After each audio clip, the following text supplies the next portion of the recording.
Hey guys, how's it going? Today I'm pruning my Hydrangea paniculata limelights and I wanted to show you how I do it. So this is just a baby plant. It's not a mature limelight hydrangea yet. So I'm not having to prune it to size control. What I'm going to do is just clean up the spent blooms and kind of shape it up a little bit.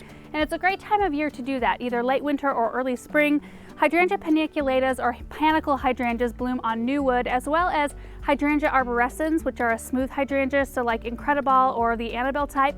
So both of those types of hydrangeas bloom on new wood, which means you can go in, prune it this time of year, and they'll still produce buds and bloom for you this year, which is great. So if we get close, you can see all of these green buds on this branch, and they're all over this plant. It came through winter beautifully. So I'm just gonna follow a spent bloom down and then just cut right above the first set of green buds, like this.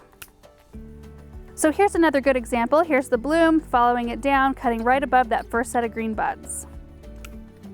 I prefer to prune my Hydrangea paniculatas and arborescens now in early spring after they've just started to bud out, because it makes it really easy to see which branches are alive and which ones are dead. Like this little branch right here, there were no buds on it, it's not alive, so I was able to prune that out. So that's pretty much it. It's a pretty simple spring chore to do. Now you can go in and shape them up if they need to be. You know, if they've gotten so huge and you need to take them down a little bit, you can definitely take off more than I did today. All I needed to do though was to take blooms off because I want mine to grow a little bit bigger in this spot.